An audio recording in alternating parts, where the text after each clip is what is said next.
अब की बार किसकी सरकार? जी हां, जैसे जैसे वोटिंग अब पास आ रही है, यानी कि 11 अप्रैल का वो दिन पास आ रहा है, वैसे वैसे जुबानी जंग भी तेज हो रही है। प्रियंका गांधी का योगी सरकार पर हमला सामने आया। ट्विटर पर उन्होंने लिखा, यूपी में शिक्षा मित्रों की मेहनत का रोज अपमान हो रहा है। सैकड़ों शिक्षा मित्रों ने यूपी में आत्महत्या की है। शिक्षा मित्रों ने विरोध किया, सरकार ने उन पर लाठियां चलाई। काश शिक्षा मित्रों के दर्द पर सरकार ध्यान देती।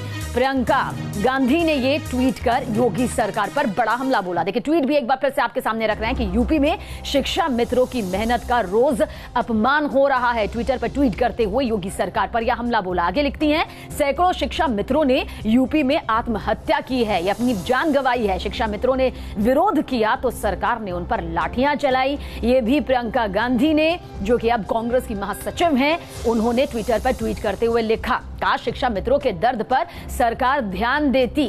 तो 11 अप्रैल को पहले चरण की वोटिंग है, लेकिन उससे पहले जुबानी वार लगातार तेज होते जा रहे हैं और सियासत के सितारों को राजनीति की कसौटी पर खुद को साबित करने की एक बड़ी चुनौती है, क्योंकि चंद दिनों में ही लोकसभा चुनाव शुरू हो जाएंगे। लिहाजा हर कोई एड़ी चोटी का जोर लगाए हुए है और इस वक्त कांग्रेस महासचिव प्रियंका गांधी वाड्रा का पूरा ध्यान यूपी पर है और वो एक बार फिर 3 दिनों के लिए यूपी के दौरे पर जाने वाली हैं। जी हां, 27 मार्च से 29 मार्च के बीच प्रियंका अयोध्या, अमेठी और रायबरेली में होंगी।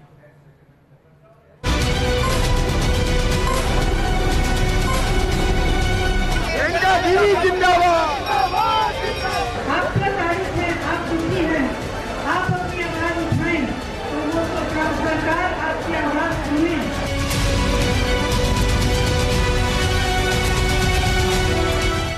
चौकीदार तो अमीरों के होते हैं, हम किसान अपने खुद चौकीदार होते हैं। जहाँ देखो वहाँ पे जनता प्रताड़ित है, दुखी है, समस्याओं में उलझी हुई है।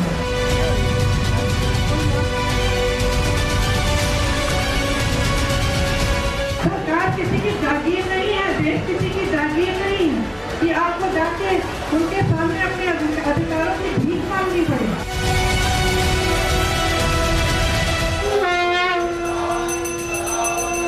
देश संकट में है, देश का संविधान संकट में है। पहचानिए इस बात को, जागिए इस बात के प्रति, सोच समझ के सही वोट दीजिए।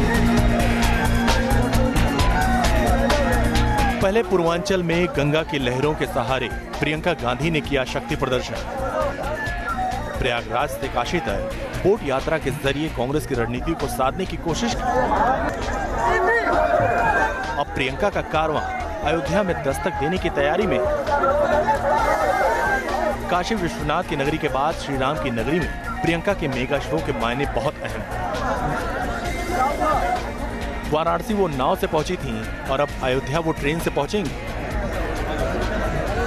लोकसभा के इस चुनावी बयार में कांग्रेस का पताका विजयी पताका बनकर लहराए, इसके लिए प्रियंका ने पूरी ताकत झोंक रखी है। ऐसे में सॉफ्ट हिंदुत्व के सहारे प्रियंका गांधी अब अयोध्या में कांग्रेस की उस रणनीति को बुलंद करने की कोशिश करेंगी जिसकी दरकार कांग्रेस लंबे वक्त से कर रही थी।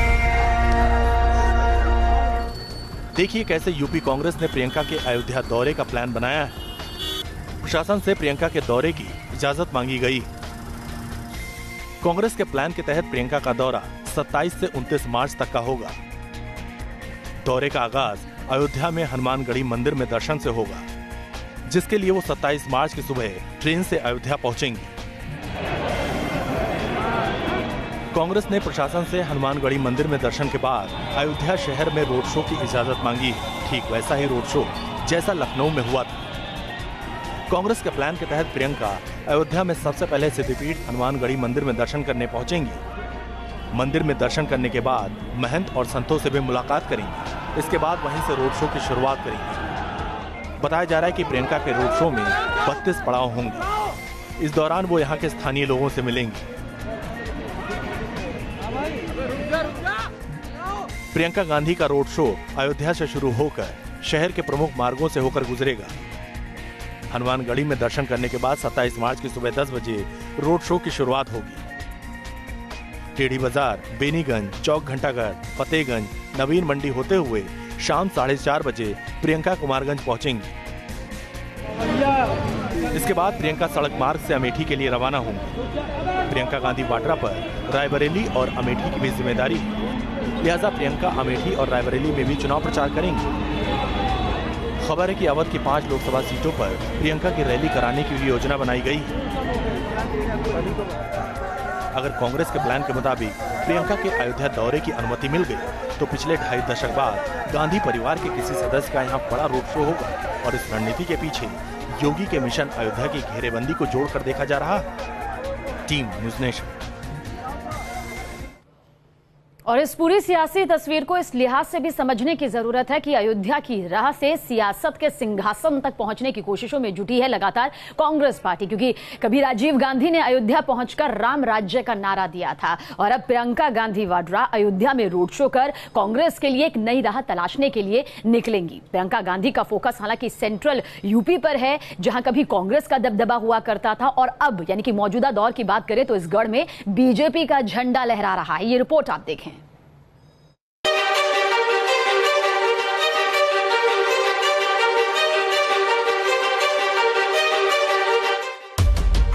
क्या अयोध्या से शुरू कर पाएगी कांग्रेस नया अध्याय? क्या श्री राम की धरती से मिलेगी कांग्रेस को जीत की संजीवनी?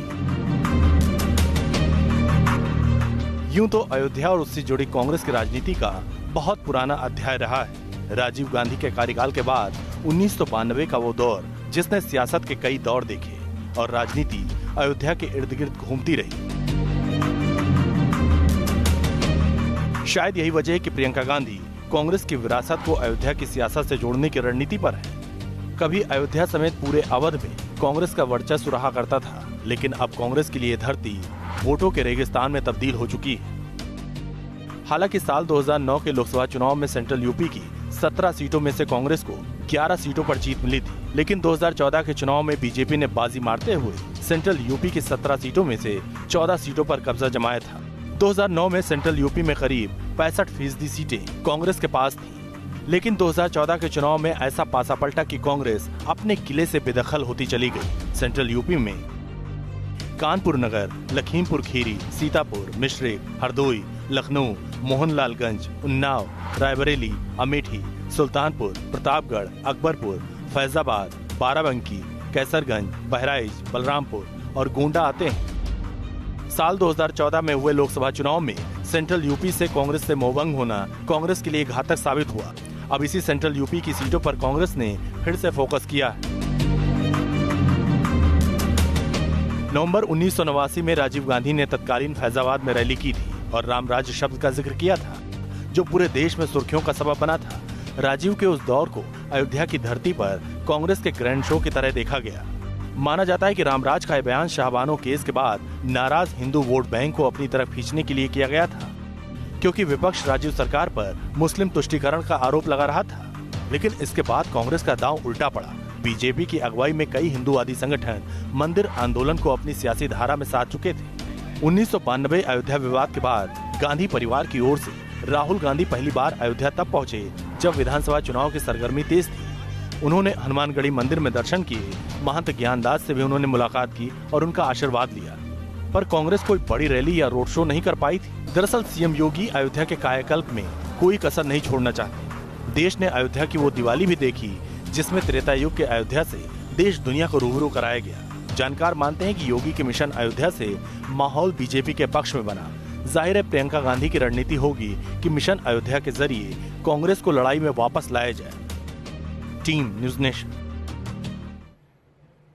और दिल्ली की सत्ता पर काबिज होने के लिए कांग्रेस यूपी में एड़ी चोटी का जोर लगा रही है। कुछ ऐसे ही इरादे के साथ कांग्रेस महासचिव प्रियंका गांधी 27 मार्च से सेंट्रल यूपी के दौरे पर होंगी। दरअसल पूर्वांचल के बाद प्रियंका अब राजाराम की नगरी अयोध्या में कांग्रेस को मजबूत करने पहुंचेंगी।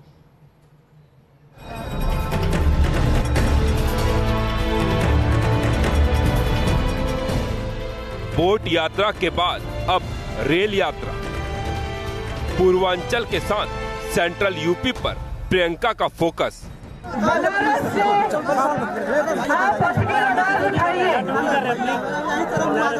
देश को नकारात्मक, जन विरोधी, किसान विरोधी, महिला विरोधी, मजदूर विरोधी सरकार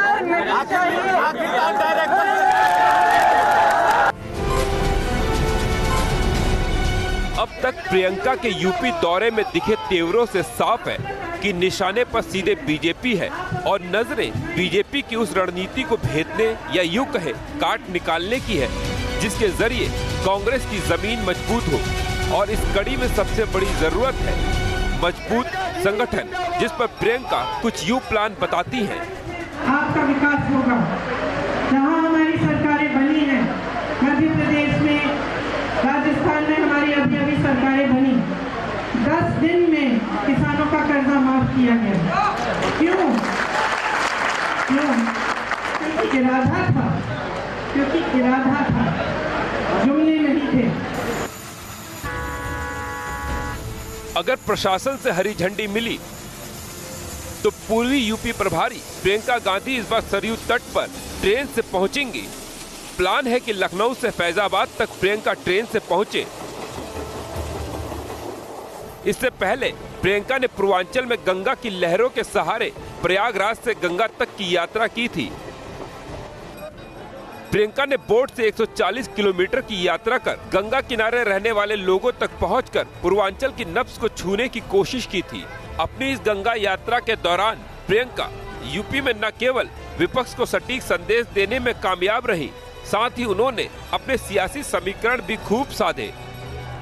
प्रियंका ने मंदिर मंदिर जाकर जहां सॉफ्ट हिंदुत्व के मुद्दे को मजबूती दी, वहीं मौलाना इस्माइल चिश्ती की मजार पर हाजिरी लगाने पहुंची।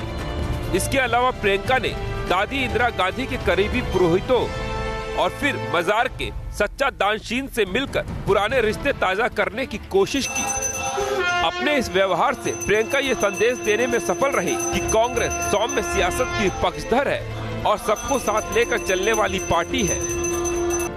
माँ उदार है, किसी में भेदभाव नहीं देखती, किसी को ये नहीं पूछती कि तुम्हारा धर्म क्या है, तुम्हारी जात क्या है। और कांग्रेस की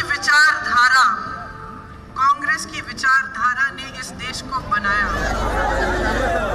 पूर्वांचल दौरे के दौरान प्रियंका ने निषाद, बिंद, लोधी, दलित, कुर्मी, राजभर, भूमिहार जाति के लोगों को साधने की कोशिश की। दरअसल ये जातियां कभी कांग्रेस का वोट बैंक रही हैं।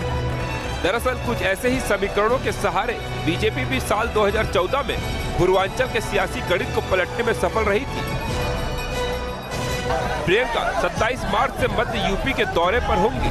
अयोध्या से उन्नाव तक के दौरे के दौरान प्रियंका अमेठी और रायबरेली भी जाएंगी। मध्य यूपी में प्रियंका पावर का क्या प्रभाव पड़ेगा, ये तो लोकसभा चुनाव के नतीजे आने के बाद ही पता चल सकेगा। Team news nation. जाहिर सी बात है, लोकसभा में सबसे ज्यादा सीटें यूपी से आती है, यानी 80 सीटें, और ये 80 सीटें सियासत का समीकरण बनाती भी हैं और बिगाड़ती भी हैं। बहरहाल लोकसभा चुनाव के लिए कांग्रेस की जो 9वीं लिस्ट जारी हुई, अब उनके बड़े नाम यहां पर आपको बता देते हैं। सबसे पहला नाम तमिलनाडु के शिवगंगा से मैदान में उतर रहे हैं पी चिदम्बरम के बेटे कार्ति चिदम्बरम, जिन्हें इस बार टिकट मिला है। और इसके अलावा अगर बात करें कांग्रेस की 9वीं लिस्ट जो कि कल जारी हुई, बीके हरिप्रसाद का नाम, जिनमें कर्नाटक के बेंगलुरु साउथ से वो चुनावी ताल ठोकते हुए नजर आएंगे। कांग्रेस महासचिव हैं फिलहाल और टिकट यहां से इन्हें दिया गया है। तारिक अनवर, बड़ा नाम, बिहार के कटिहार से इन पर दांव खेला गया है। कटिहार से मौजूदा सांसद भी हैं और एक बार फिर से यहां पर यकीन इन पर जताया गया और यहीं से इन्हें इस बार भी टिकट दिया गया है। उदय सिंह का जिक्र कर लेते हैं, बिहार के पूर्णिया से मैदान में है। पूर्णिया एक बेहद अहम सीट मानी जाती है, बीजेपी के पूर्व सांसद रह चुके हैं और पार्टी ने इन पर ये विश्वास एक बार फिर से किया है।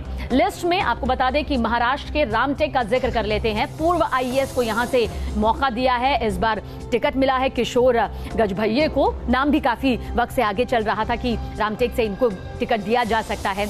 इस लिस्ट में हिदायत पटेल का नाम भी शामिल है, जो कि महाराष्ट्र के अकोला से कांग्रेस के उम्मीदवार के नाम पर सामने आए हैं। कांग्रेस नेता है मौजूदा तौर पर और इस बार यहां से इन्हें टिकट मिला है।